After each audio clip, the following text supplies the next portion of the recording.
as most of you remember, last year we had Ken Balsley come up and give us kind of a history of Lacey. Today, we're going to have a different viewpoint on that.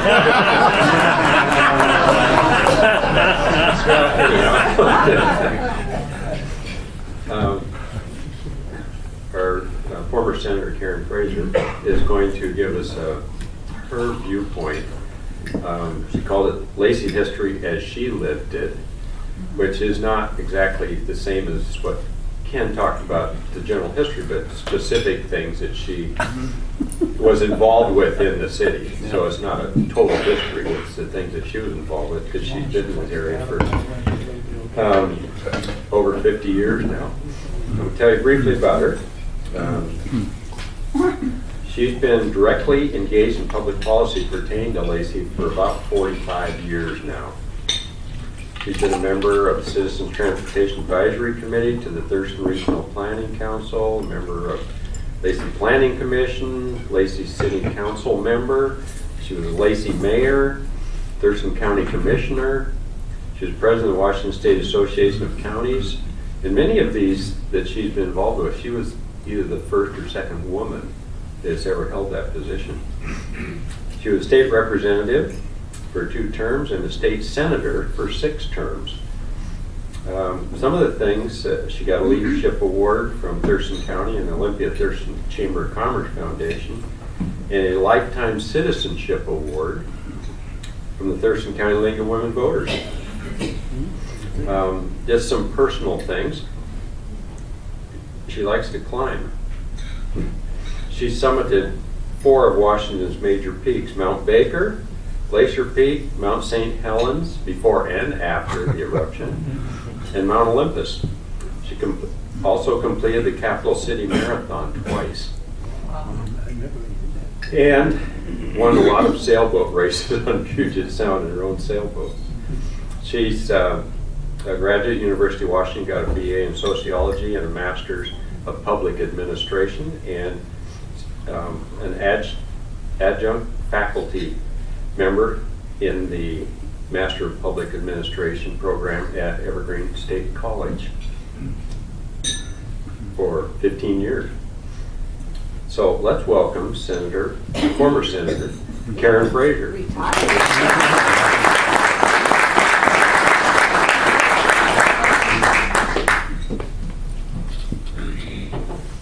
Well, good afternoon. I must say it is a total delight to be here. I see many friends of very long standing here. So it's great to see so many of you and also to meet new friends, and welcome from Bainbridge Island. Really glad you're here. So it's kind of amazing to me to hear a recitation of what I've done. I've spent all my life kind of looking ahead, and now that I just retired, now everybody wants to know, well, what did you do? You have to sort of go through this. And I think, wow, I'm actually quite amazed. But I am looking forward to fluffing back up my personal life a bit in retirement. I'm now a month into it, so I'm taking advice on how to be retired. And so far, I'm enjoying it. So it was challenging to try to think about what to say today, and I'm still kind of thinking about it because when you've been engaged this long in the Lacey area community, there's a lot to choose from. And then I was also told, well, don't duplicate what Ken Balsley said. And well, I wasn't there. So Ken and I were comparing a few notes, and he remembers a few things I don't remember, but hopefully I remember a few things he doesn't. So, but it's also good to know your audience. I just thought I would check. How many have been in Lacey area for 5 years or less who are here? 5 years or less. Okay.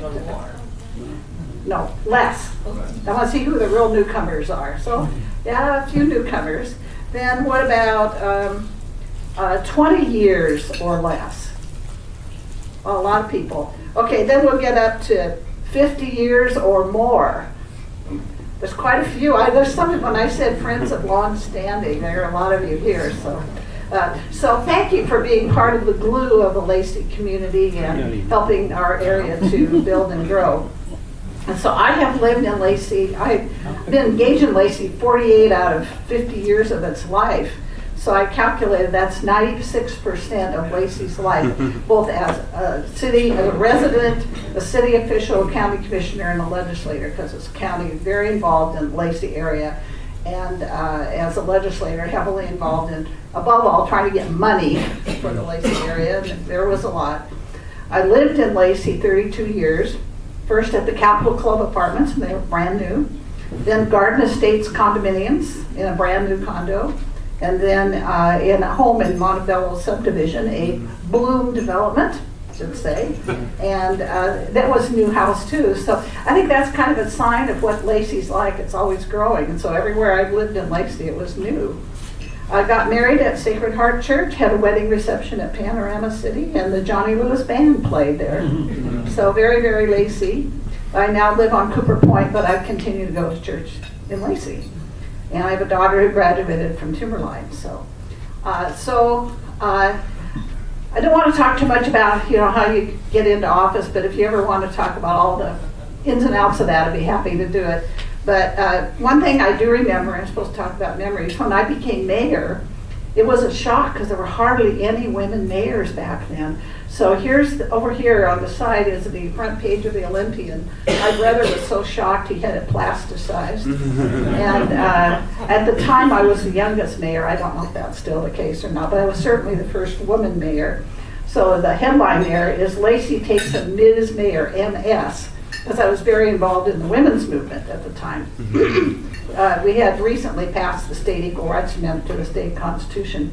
So I guess that was significant, and I just noticed in the wording of the article, it talks about Miss, M-I-S-S, Fraser. So that is not used much anymore. So that's another sign of the times that things have moved along quite a bit. So, so I came to Seattle, I came to Olympia from Seattle, born and raised there, and came here for employment. And I think the year after I moved here in January '67. So I retired actually 50 years basically to the day I started working as an intern for the legislature. But anyway, I moved to Lacey because of quality affordable housing. I moved to Capitol Club Apartments, brand new, it was really, really nice. So anyway, then I just stayed in Lacey for a long time, got married here, and then finally we moved to property that my husband had bought a long time ago. So I made a couple, I'm trying to think about what to talk about. I thought I made two lists. One is, sorry my voice is a little scratchy. One list is what is the same about Lacey, and the other is what's different about Lacey. And actually what's different is a longer list. And I'm going to kind of rattle through this, not dwell on much, but the first thing that is the same about Lacey is its hallmark of being a high growth area. So in 1970, I got these statistics from Thurston Regional Planning Council, by the way, a font of data. In 1970, the population was a little under 10,000. By 1980, that's 10 years later, it had grown by 40%. Then by 1990, it had grown another 42%. And now the population is nearly 48,000, which amounts to about a 500% increase or five-fold increase since I was first involved with Lacey. So when you're on the Lacey City Council or your mayor or planning commission or anything to do with Lacey, even living here, you are involved with growth. This area is on the path of growth. It has more developable land, and it's on the, you might say, megalopolis side of our urban growth area here. So, and the area of Lacey has grown they didn't have data for 1970, but in 1980 it was 6.5 square miles. That was probably about what it was in 1970.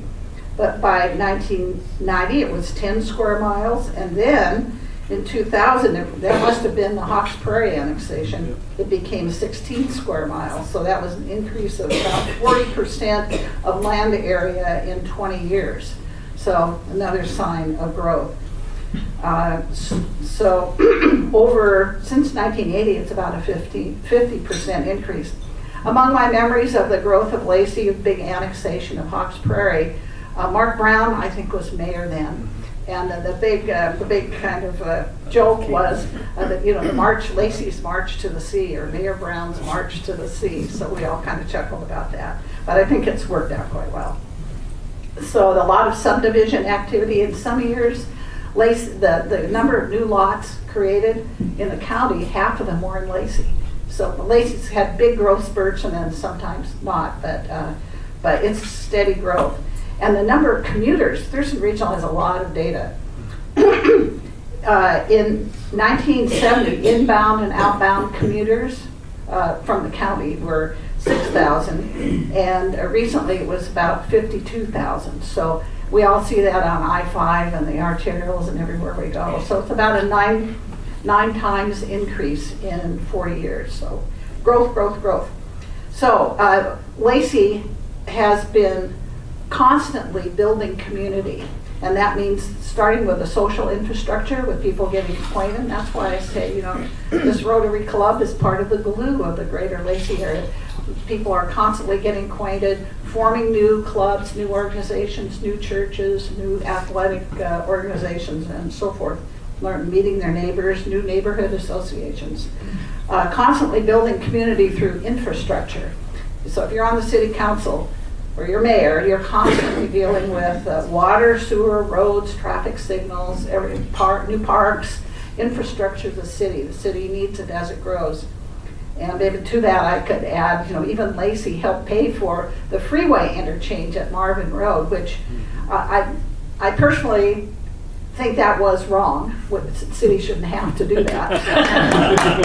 But hey, Lacey stepped up to it. So. And you know, the growth of the public safety, you know, police, fire, medic. And when I was a new member of the city council, we were doing the first comprehensive plan, the first permanent zoning ordinance. So the people who are involved, especially in the beginning of a city, it's a little different than being part of an established city, because you're doing everything for the first time and you're having to figure out how to do it, and often with modest resources. One other thing that's been steady about Lacey is it has consistently been more racially and culturally diverse than other areas of Thurston County. And Thurston Regional has a lot of data on this, but the Superintendent of Public Instruction says that now nearly 50% of North Thurston School District students are minority or non-white, which suggests that Lacey will continue to become more diverse as the years go along. One other thing that's been the same: state government, all government has been kind of a steady, dominant employer in the area. St. Martin's has been another stable factor, kind of steady, slow growth, very positive influence. South Sound Shopping Center has been a steady factor in our community, although it's changed quite a bit. It used to have a highly different mix of businesses than it does now. And then the stores around the edge were most of them, a lot of them weren't there. But business growth has been a steady factor in Lacey for years. More businesses, more diverse businesses. Another thing that I always enjoy is the South Sound Shopping Center tree, the big tree there. It's always been a landmark and a meeting point for people, and I hope it's never cut down. Panorama has been a steady and growing factor in our community. It was new when I first arrived, and it has steadily grown. It's, you know, it's a really fabulous place to live. North Thurston School District's been a steady factor, stable with steady growth. As the population grows, so does the school district. The Lacey Fire District has been a stable force in the area, and it's also unique. Most cities don't have their fire protection through a fire district, and so that is unique. And the other unique thing is the fire district has a huge array of volunteers, which is unique for a fire service for a city. Military families been stable, positive force in the area, steady growth, and both active and retired. And I also would say one very nice stable thing about the area is elected officials and city staff and all the volunteers who serve on the boards and commissions of the city have always been very dedicated. They really put in the effort to help build and maintain a great community. So they all need to get a pat on the back. Another thing that's been stable is neighborhoods outside Lacey don't want to annex. So there's a lot you can talk about that. And the Thurston County Fairgrounds, you know, it's still about the same as it always was.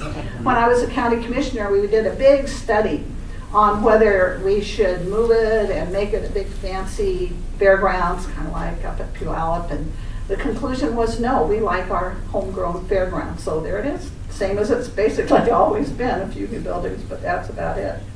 So that's my quick list of a lot of things that have stayed the same with a few little odds and ends commentary on them. So some things that have changed. The first thing I put on my list was recognition of the city by others. When Lacey was first formed, a lot of people couldn't quite adjust to the fact that there was a new city here. And I remember one time some big deal was going on, and I was sitting next to somebody from the Seattle news media, and they were going to write a story about it. Dateline, Lacey? No, they weren't going to put Lacey. He said nobody knows where Lacey is. So Lacey had a little challenge on that in its early years. It doesn't have that challenge now. When I was a brand new member of Lacey City Council, we changed the form of government my first year. I think Ken told me he talked about that a little bit, but we did have the mayor-council form where the mayor is the chief administrative officer of the city, and we switched over to council manager, where citizens elect the council selects one of its members to be mayor. That is how I became mayor. That's how Andy became mayor. And then you hire a professional city manager. The idea is, how can you, with the growing budgets of cities, how can you find somebody who can manage all that money and all those complex departments and all that liability and also be electable? So, it's kind of wonderful. That is the theory of government. So, but I just wanted, a couple members of the council back then were the leaders in this effort. Some of you may remember them. Gene Asselstein and Jay Meeker, some of you might remember them. They were kind of the leaders in getting the change in the form of government.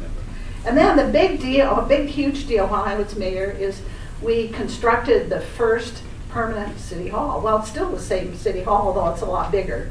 It's been quite added onto, but basically the first city hall was kind of 3 buildings. It was a modular structure.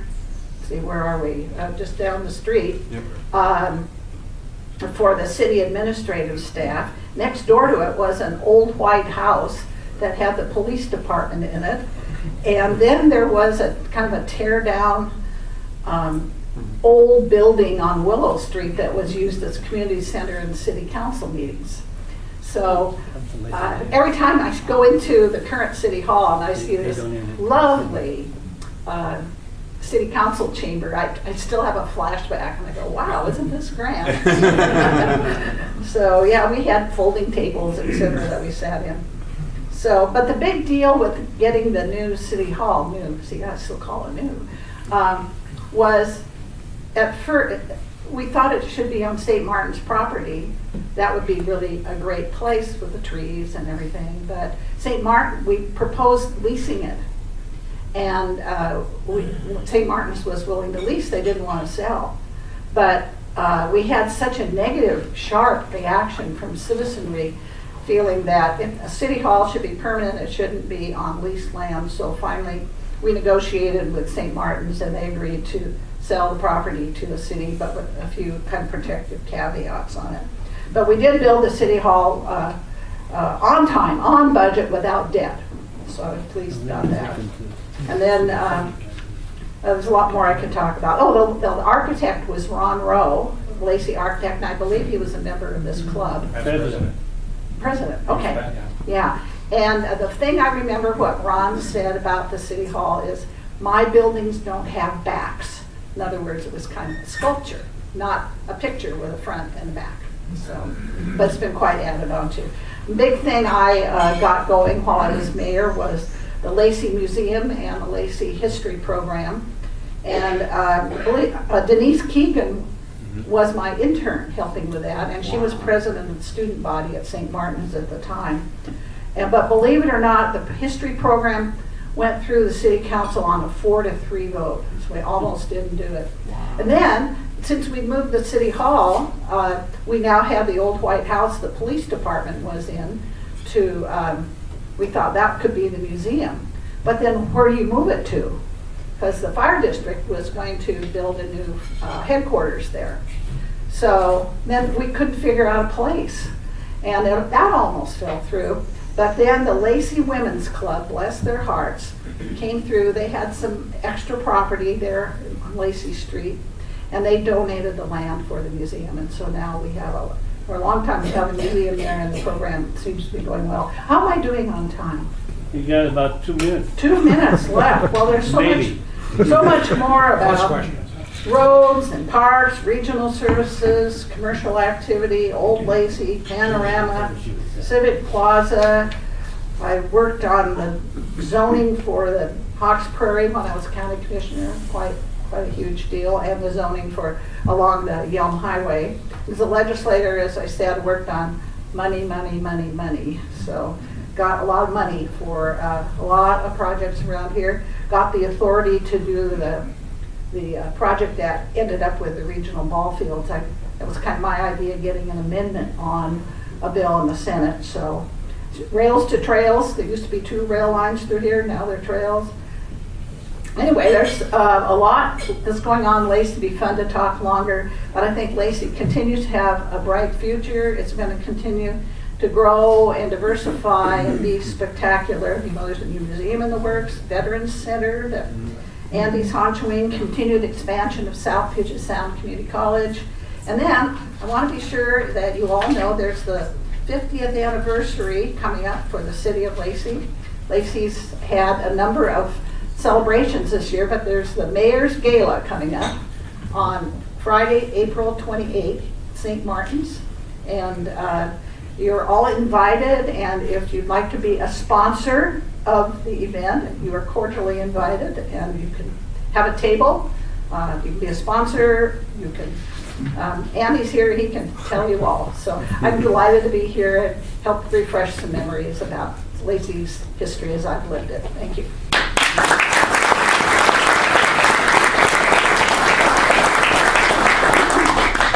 We have a couple of minutes for questions. Oh, great. There are some. Wow, you wowed them. Okay, well, thanks. It's been great to be with you. Thank you.